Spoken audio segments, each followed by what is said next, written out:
Hi, I'm Sarah. And I'm David. Let's talk about Survivor 40 Winners at War. We have some updates. We got to talk about Tony. We got to talk about Sophie. Lots of stuff. So many things. But first, if you're new to this channel, please click subscribe and give this video a thumbs up. And if you want to support us on Patreon, there's a link in the description. Do it. We're watching Heroes Villains. It's great. Join in on that fun. Yes, and stay home for healthcare workers. Look at that. What? Is that yourshirtingme.com? Yes, yourshirtingme.com. Proceeds help healthcare workers. Good Okay, stuff, guys. Go. Go support. Oh, yes, we had an iconic episode. Tony. Yeah. It was the Tony show. Honestly, I don't know the last time I've seen an episode that was like so heavily weighted towards move after move after move from one person on the show, and it was interesting to read. We both read the, EW Q&As with Jeff after every episode. And Jeff was talking about like how they start the edit from the end, with the vote out from tribal council. And then they kind of like work their way back. And he was like, don't mistake us. Like everybody's playing really hard, but this really was just Tony's couple of days on the island. Like we had no choice but to center the entire episode around him because he really was in every move and every decision that happened. Wasn't that interesting? I mean, you and I, we've been through an edit. We get it. Yeah. And it was really interesting to hear him say, like, well, you got to start with who's voted out. Obviously, that does make sense. And then it's like, what were the pieces that went into that? Yeah. And it just like kept going back to Tony and then like Tony and then more Tony. And yes, that's real. That's what happened. Yeah, right. Then the extortion. I mean, if the extortion had gone to someone else, we would have mixed it up a little bit. But no, it went to Tony. It was just his show.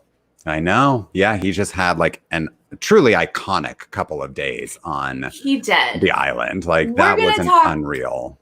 Right. We're going to talk a lot about Tony because not only was it his episode, but this is like really bringing up a lot of thoughts. He is in a great position because he has laid low and sort of played a different game this season. Yeah. He has 0 votes against him. You were just pointing out. He's the only person like, since the merge, he's the only person who's been on the right side of every vote. On the right side of every vote. I mean, the boy looks good, but it's because he played a different game. He tried a different strategy. And now, all of a sudden, this is classic Tony. Like, this is the Tony we were expecting day one. Yeah. And he is in people's faces. People are much more aware of him than they were before. So I feel like we're at a turning point, though. So at this point, you're like, give him the check. He wins. He wins the whole thing. Like, but the game's not over. Like there's still like 10 days left to play Survivor, and so I'm asking myself, is he peaking too early? Because like it's all about the complete arc from day 1 to day 39. Like they're not writing a $2 million check at day 29, which is where we are right now. So, can he sustain this level of play? Is this enough? Like we definitely have seen there are many ways to play and win this game, depending on, the people you're with and whatever. People like Michelle laid so low at the beginning and then surged at the end, and then she was named the winner for that. And then I think, we've seen other people who peak earlier than that, but it's just like, is he kind of like, does he have the right arc to win this season of Survivor? I think that's still to be determined. Like we jokingly were like writing the check in our last recap, but like there's still a lot that can happen that could change the course of this game. Right. Absolutely. I mean, he is playing a stellar game. If you're looking at everything to this point, laid low, no one's talking about him. Everybody wants to work with him. Everyone wants his vote to the point that they give him tokens. I mean, just killing it. He has put himself in a position where people are giving him their tokens. They want him to vote with them. Like that is beautiful. It's gorgeous. It's perfect. Yeah. Yes. But now, does he become, is this the Devons? Is this the everyone's very aware of him and they're going to cut him right before it matters? Yeah, right. Yeah, because like it may really come down. We say it all the time, like timing is so important with these vote outs. So are they just kind of, maybe people are using Tony as a shield at this point, and they like want to keep him there, even though he is arguably the biggest threat left in the game at this point. But they may want to keep him around for 5 or 6 more days before, it's that quote unquote perfect time to cut him loose and send him to the edge of extinction, Okay, so speaking of when you would want to cut him, let's talk about his Cops R Us gal, Sarah. Yeah, okay. Who's a bit lit. Whoa. Okay, because we saw a little bit of that in the preview after the episode where it's like the night vision camera and she's like, you just ruined my whole game. And she's like, never talk to me again. But you were telling me before we started rolling just now about this other clip that I missed on CBS.com, but please fill the people in. There's an extended version of the preview that Sarah can't even control herself. And she even says to the camera, like privately, I know I should just be like, play it cool. But she is in no way playing it cool. They are back to camp. Everyone's still around. And she was like, well, what was that? Oh, what was that? Oh, like they're obvious that she's upset. And then Tony was like, do you want to talk? Oh, sure. Let's go talk. So the two of them walk off. Okay. So if there was any thought that maybe they weren't Cops R Us again, that's out the window because they just did a scene in front of everybody. They walk off together. She's like, you tanked my game. How dare you? How dare you? And he's all like, no, I didn't know. They're both yelling. And then there's a clip of people back at camp just listening. Just overhear all of this. Yep. So just listening. Not only do they know that she really trusted Tony and is pissed that he didn't let her in on this vote, and hearing what she's saying, Michelle, I wrote Michelle's down. Michelle's name down. Like, Michelle's not going to trust me. Jeremy doesn't want to work with me. Like, you tanked my game. He also said, I have the idol. So he told her he has an idol. Oh, right. Because he just found it. Oh, right. Okay. So Sarah knows. I don't know if anyone else heard that back at camp. Yeah. But the way that he's being like, don't worry about them. Don't worry about them. Don't know if back at camp they can hear that part too, because that's interesting information if they're all like, oh, yeah, don't worry about me. What? Yeah. Right. So I don't know how this is going to go down. Oh, she even said, what'd she say? She said something like, I'll forget this until I get voted out. But if I get voted out because of this, don't ever speak to me again. Whoa. Like that was the longer quote. And it's like, ooh, okay. Yeah. I mean, that's like part of what makes Tony's recent moves so good is that he's kind of positioning himself as the only person that individuals have. Like now he's gotten rid of Sophie. So Sarah only has him. If she wants to continue working with him, she only has him because like you say, she wrote Michelle's name down. Jeremy's not going to trust her. She's kind of like on the outs with all these other people. She's really only in with Tony now. And Jeremy is a little bit that way too, although Jeremy has Michelle, but Tony's just been like eliminating. Because Michelle's not a meat shield. So maybe Jeremy can kind of work with Michelle, but Jeremy's going to want Tony there. Yes, Tony's just positioned himself where there's a lot of people who need Tony still in the game, even though he's such a threat. They need him because like he's their only ally or he's their shield or whatever. Like he really has positioned himself very well. Absolutely. Yeah, that's the thing. Like, I'm not 100% sure what's going on with Nick. His game, we haven't gotten a ton of him in the edit. And I think he's being smart by just sort of like going with the flow. Oh, yeah. Oh, where are the numbers? Okay, gonna vote over here. Like, he's doing a great job of staying safe. But I can't quite tell, is he like, Tony, is he using Tony as a shield? Nick likes to kind of lay low and then make a big move. So I could definitely see Nick getting to that point where he's like, it's time for me to take out Tony. Yeah. But I don't know. It's hard to say. I could easily be like, well, Nick has Tony. Yeah. Who else does Nick have?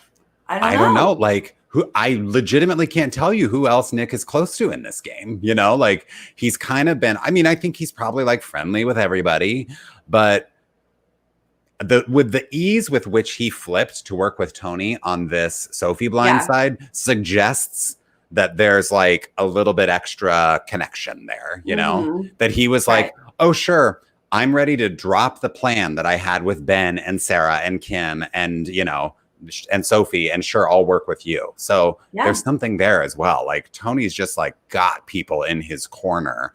And I mean, it'll definitely be interesting to see like how that blows up, because we were saying last week, Kim is like the one person who does not trust Tony at all.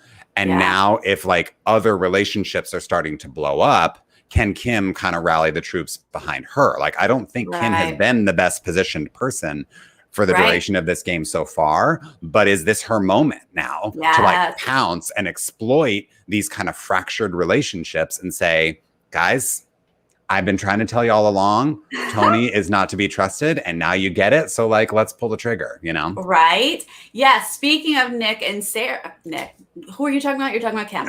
Speaking of Kim, with Sarah, we got a secret scene of the two of them. And I think that kind of plays into what you're talking about, is like, bring Sarah over to you, Kim. Yes, honestly. Get her on your side, and maybe you could make a move against Tony. I don't know if that's possible, because I don't really know if Sarah is ready to part with Tony, if she's just mad.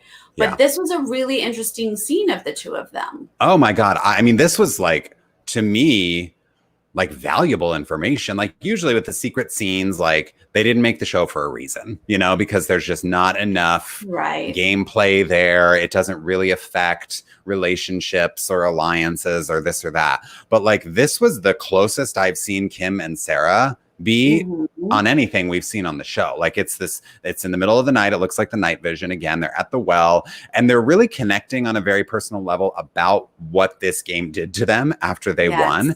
And Sarah was, you know, talking about how hard of a time she had afterward, because she made all these big moves during her season, but the jury took it personally and kind of held it against her. And Kim said she kind of went through the same thing, feeling like a bad person after she won the game. And it's like the contrast of that mega high of winning $1 million and winning your favorite game, and then the low of just feeling like trash. And they're really, they seem, I mean, I want to believe that it's not just game on Kim's part, that she's like trying to manipulate this and, you know, lure Sarah over to her side, because it does seem like a really genuine human connection between the two of them. Right. This is another thing I've loved about this season 40. We have gotten much more, or many more of these moments that just seem like they're filled with humanity, right? Yes. These like real connections. And we've sort of gotten some insight on what it does to you to win a reality show, I guess. Because, you know, we know from social media that just because you win doesn't mean like everyone's like, love you, great. You know, they're going to get hate online. But also, what does it do to you when a jury just kind of rips you apart, even though they're prepared to vote for you? Like you cut them at some point, so they just want to rip you apart. Like that hurts. It's just so interesting to see. And I do feel like, because of Kim's confessional just to the camera, I do feel like her and Sarah do connect as previous winners who went through an emotional time. Were they loved after their wins? Not 100%. You know, they're moms. You know, they're just connecting on this other emotional level where it's like, I know that this sucks. I know that this is hard sometimes to lie and cheat and steal or whatever, the game of Survivor. But it is a game. We signed up for it. We're still decent people outside of this. Right. I was fascinated by that. But if we are having those bonding moments, maybe Sarah does sort of lean towards the Kim when she's angry at Tony. She might. And, you know, in this last episode, I was a bit surprised to see Sarah communicating so openly with Kim about the split vote plan and saying like, you know, we'll vote for Michelle and everyone else will vote for Jeremy, just because we haven't really seen Kim and Sarah be super close strategically throughout the course of the game so far. But this scene, if this scene happened before that kind of informs that for me of like, oh, they actually, you know, we haven't seen the connection that they've made, but now we do see a little glimmer of it. And now I get it that that Sarah and Kim are a little bit closer than I realized, truly. Yeah. I wondered if this scene was before, if it was after the Sophie vote, like was she struggling with, she couldn't protect Sophie because she does say something like, I can't protect everyone, or if it was after the previous tribal where she did go against Kim. So was she feeling some sort of way of like, I like you, Kim. I can't believe I had to lie to you, but I did, and I went against you. I wasn't sure exactly, when the scene took place. That would be because if it was before, and then she was like, Michelle or Kim and I are gonna vote for Michelle. Yeah. But it's so, like you were saying, these moments of humanity that we're getting from these winners this season, like that secret scene is interesting timing with the scene that we saw on the show last week with Tyson talking to Wendell about how difficult this game can be to lose, especially if you've won before. And we also are now seeing a little bit of that with Sophie because they posted one of those post-show interviews on the Survivor Twitter account, and it's Sophie this time. So they did it with Sandra and Parvati, and then they didn't do it with a few of the people voted off. But now they posted this one with Sophie where she's talking about the idol in her pocket and how much regret she has for not playing that idol. And she's talking about how she still thinks about that day. She felt like something was off, but in hindsight, like assessing the situation in hindsight, she's like, I knew, but I didn't know that I knew because I'd never lost before. I played one time and I won. So I was never voted out. I didn't know what it felt like at camp to be the one that people are targeting, Yeah. Right. She'd never been in that position. Other people will be like, Wigglesworth. Whitworth. Oh my gosh. Sorry, wrong word.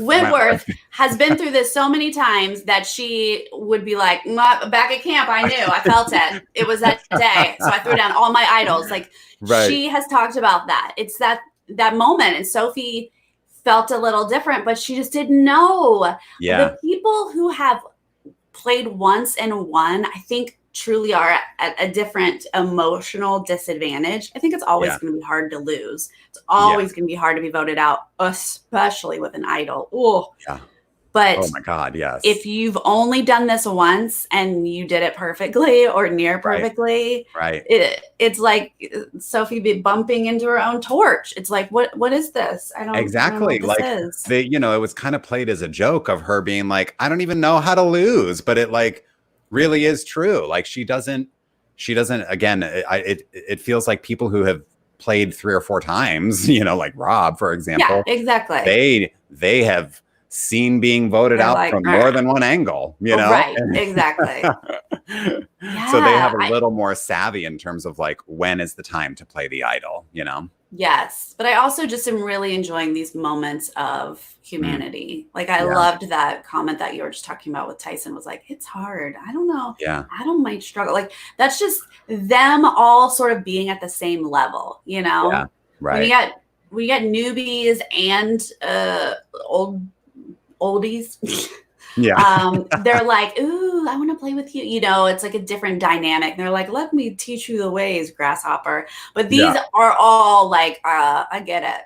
Man, blow through a million real quick, right? I know. Like, relate on all the levels. Yes, right. It's like these levels that only winners understand. Like there's only, what is it? 38 people who have won Survivor ever, Right. And like, these are conversations that you can only get between, amongst that group of people. So it's so cool to kind of see them play out on TV. Right. And to let us into it a little bit. Yeah. Okay. A question that had come up in our comments previously, which I thought was interesting, I wanted to bring up. What if Tony ran out with his bag and slipped and fell and was like, I got this advantage. And he was like excited and he read it. And he was like, wait, it's being played on me. What? Yeah. And then he was like, screw that. And then he went and slipped it into somebody else's bag. What if that had happened? Good thought. And I think I have the answer. So because as part of the Q&A with Jeff on Entertainment Weekly, Dalton asked him about this was like not from the most recent week, the week before when Jeremy's advantage was at play and Sarah's advantage was at play. And he was saying, if Sarah had played her steal a vote first and stolen Jeremy's vote, and then Jeremy left, what would have happened? would she have lost that steal a vote? And Jeff was saying, no, we would have gone back to her and said, who else's vote do you want to steal? Because now Jeremy's gone. And the reason is that their advantages are very specific in Survivor. They have very specific rules about, can one advantage nullify another advantage? Is it transferable? You know, how long in the game can it be played? So I imagine that the extortion advantage was very specifically played against Tony, and I'm assuming that it was not transferable. But I love that strategy because that is something Tony would do. He would stuff it in somebody else's bag. That is, I feel like that's exactly like the kind of chaos that Tony would want to be like, let me just see, let me put it in someone else, you know. But then I do feel like you're correct that there was probably some sort of line that we didn't get in the edit that was like, you know, the people on Edge chose who to extort, and then that was the deal. Yeah. So yeah, that would have been interesting, but I don't think that legally it would have been allowed. Yeah, I agree. that was like when Jeff was clarifying, because you know that was when Sarah and Jeremy were like, oh, no, go ahead. You first. And you're like, yeah, obviously you don't want to go first. And then they try again. And they're like, no, you first, you first. So that is interesting that it actually wouldn't have mattered who actually went first. Yeah. Although I imagine there's like a lot of fine print with every advantage that they don't want to get too granular on the show. You know, that's like, we just can do the top level stuff for the audience, but I think there are like even more specific instructions for each advantage that we don't see. And when they read it, there's a person with a camera right there, so they probably are like, so is this, can I play this on someone else? Can I do that? You know, they probably have those moments where they just like clarify the rules and, you know, move on. So so that would have been interesting if Sarah was like, stood up first and was like, I'm going to steal a vote. And she took Jeremy's because Jeremy was the target. She could have easily done that. And then Jeremy would have been like, okay, peace out. I'm out. Yeah, right. And then she would have been like, oh, and he would have been like, pick someone else. And yeah, she would have been like, And then Sophie would have been like, let's talk. And then they still would have same chosen thing. Denise, I guess. Yeah. They would have all done that. Yeah. Okay, so the votes. I guess we should just officially go through the votes. It was as we had suspected. Kim and Sarah did stick with their voting Michelle. Yeah. Sophie, Ben, and Denise stuck with voting out Jeremy. And then it was the group that we knew, Nick, Tony, Michelle, and Jeremy voted out Sophie. And in the you know, when CBS shows us the votes, you don't hear what they're saying. It's just music. But you could tell what Michelle was saying. Michelle, tell me about Michelle, because I want to talk about Ben. She goes, better you than me. And it was kind of in a like, girl, like, I got to go where the votes are. She's like, better you than me. And like, putting Sophie's name. That was the only one I could tell. Well, I liked Ben's because Ben turns it around for Jeremy and he goes, boom. Like, you can see that. And so you can tell that Ben like thought he had Jeremy finally, you know, and he was like super confident that he still had Tony on his side and that everything was, you know, going to go according to plan. So like Ben, I think, is definitely going to be shocked. But I am kind of like, as much as I sort of enjoy not seeing any votes because it adds to the suspense of like, how is this going to play out? I am kind of missing those like great to camera lines when people cast their votes and like, it's just, that's always been fun for me, especially, you know, do you remember with Natalie, with like the Natalie napalm stuff? Like there have been some really great little like two camera confessionals in the voting booth. Like I am missing that this season a little bit. Absolutely. I definitely miss that. Yeah. Well, the fact that Ben and Jeremy are going after each other a little bit, and Ben now knows that Tony, I think everyone knows that this was Tony because of the whole Sarah Tony blow up. That's evident. So that makes me feel like Ben is going to work against Tony or want to. Work against he's definitely not going to. I mean, I don't know if he's not going to trust Tony, but there's going to be an issue there where he's like, why didn't you tell me? Like, why didn't you put me in on this vote? Ben's going to be, yeah, he's going to be reassessing the relationship. Yeah. You know? But this is the thing about Tony. He's so good at just lying.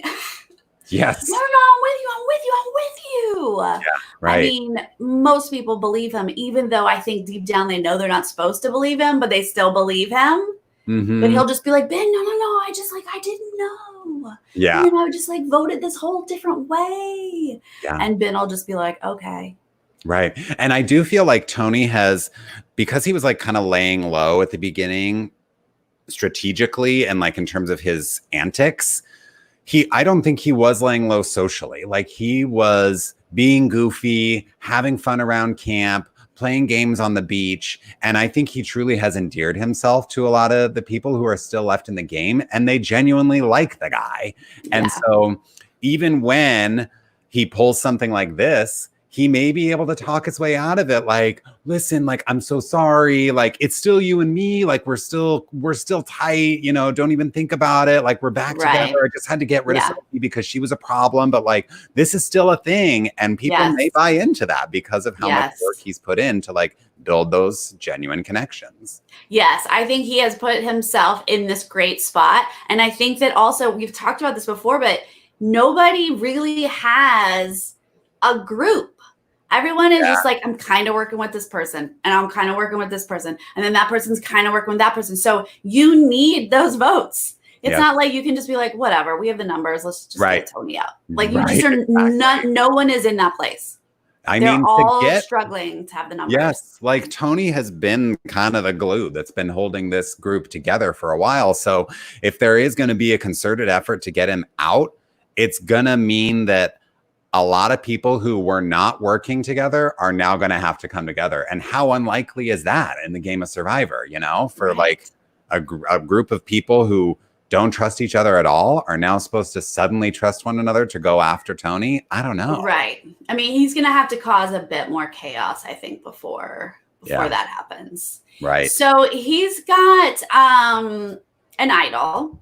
Mm-hmm. And he's won 2 immunities. Yes. He got now Sarah knows he has an idol. I'm sorry, say that again. I was just saying he also got out of the extortion advantage, just listing his accomplishments. Sure. Yeah. Yeah. So I think even if Kim rallied the troops this week, I don't think Tony's going home this week. I think he'll sense it. I think he's gone home before. Yeah. And he, like you say, he has that idol. He also could win immunity again. He just won 2 back-to-back. Maybe he'll win a third, So I think that they're gonna try to make a move, is at least the way that they want us. That's the direction they're leading us in based on the previews. They have shown us Kim's wanting to make a risky move. Sarah's mad at him. They're building up this narrative of it's time to go after Tony.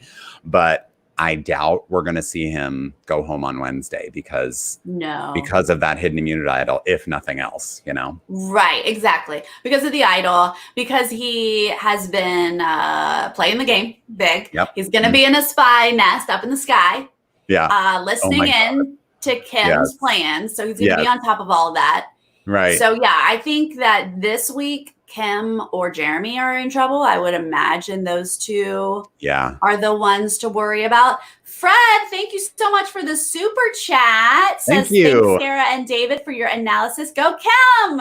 Oh, yes, I love Kim too. Kim is the one who I feel deserves this move if it's going to happen. She should orchestrate it and, kick some booty. But I'm really feeling Tony's got the upper hand right now. And so she might be in danger. Yeah, I totally agree with you that she's either going to have the greatest achievement of this season in getting Tony out, or her game is just going to crash and burn because the second greatest. Don't forget Denise's move for Sandra. That tops the whole season.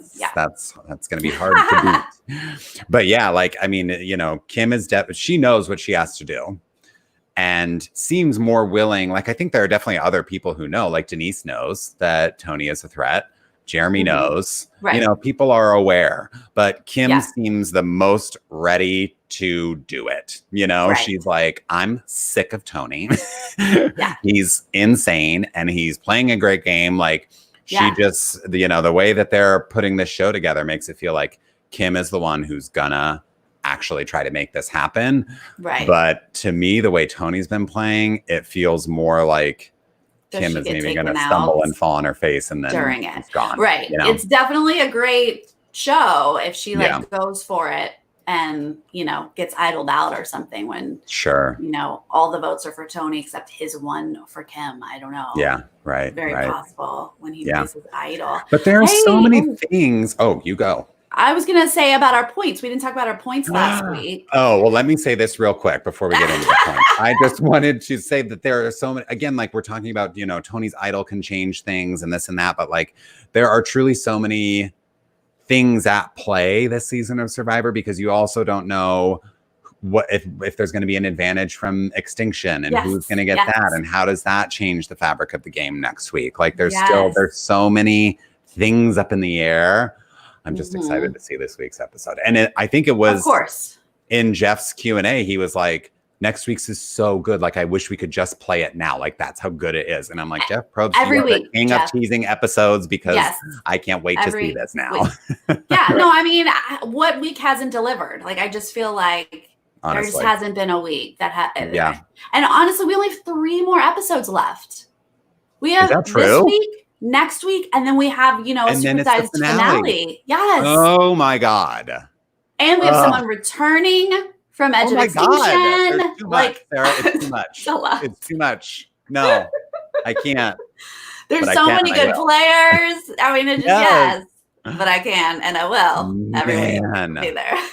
I like completely forgot about someone still returning from extinction. I know. God. I was just like, right before we went on, I was like, how many episodes do we have? That's all. Honestly, every season it catches me off guard. But let's talk about the points in our fantasy league because I need the update. I mean, you and Elaine are in your own show. You and Elaine are having your own show. Yeah, back. So Elaine has 58. And you have 57. Still behind her. Well, you went ahead of her, and then she went ahead of you. Like you guys have been just back and forth, just one apart. The other competition that's happening is Sarah and Jolene. Because Jolene actually got points this week for poverty. So she has 32. I have 34. So we're in our own competition. And then I also want to say, because our patrons on Discord did their own draft, and they're like neck and neck. They are like 29 to 30 to 31 to 32. Whoa. They're all like back to back to back. Okay. Well, there are more people in that draft, right? The Discord draft. Like they had to spread the players out a little bit more. Well, they only have 3. 3 players, Yeah. And honestly, not everyone got chosen because of how that was divided up, and Tony wasn't chosen. You're kidding. So no one's getting those points if he ends up going all the way. Oh my God. He's like one of the highest scoring players of the whole season, right? No, but maybe now that he's won like some in terms of individual points, I would think those immunities and the advantage and, you know, whatever. Yes, although like us, David, we thought he was first boot. So roll the tape, folks, because we said it. Yes. If he was going to be the big point maker, who saw that coming? Yeah. Oh my God. Elaine did, because Elaine picked him. Elaine really knew what she was doing. She really did. It's like she's played this before. What? What were we thinking having her on us? What? I'm glad we do. Otherwise, you'd be like just ahead of all of us. I need Elaine to be like on your tail, like knocking you down. It's not just the David show. Jeez. Oh, if only I could win $2 million from our Survivor fantasy draft. Yeah, wouldn't that be nice? If we had $2 million. I believe it was like fried chicken or something. Which you don't even eat chicken, so you have to pick something else. Yeah. Ugh. You're gonna get a veggie burger. I guess a can of biscuits or something is what I'll win. Absolutely. Yeah. Well, that is my prediction that Kim or Jeremy are in danger this week, but I would agree. I would agree. Kim could easily win immunity. So could Jeremy. Yeah. Anything could switch up and change. Yep. Twill be interesting. Yes. So Wednesday is our next episode. The third of the 3 that are left. Right. Yeah. It was like the finale. The penultimate episode. Yeah. Thank you, everyone. Oh, so obviously we will be here right after Wednesday's episode is what I was getting to. Right after the East Coast airing of the episode. Yes. And over on our Patreon, we are covering Heroes versus Villains season 20. Which is insane in its own way. Truly. Just watch along with us. It's really fun to see how much the game has changed. And these people, Jeff talks so much about how the people in season 40 are playing really hard. Yeah. And it's next level gameplay. But season 20 is so good too. And we're all 2 episodes in. This is my first time watching. It's great. Yeah. If you guys can afford $1 a month, join the Patreon and join us. It's super fun. Yeah. And the way that we're raving about 40 now is the way that we raved about 20 then. That was the oh my God, this season. It's so crazy. And it's just so fun to pair it with season 40 because there's so many sort of parallels and similarities. Yeah. Yes. Everyone looks a little younger. It's adorable. I love it. And also cutthroat and crazy. Yes.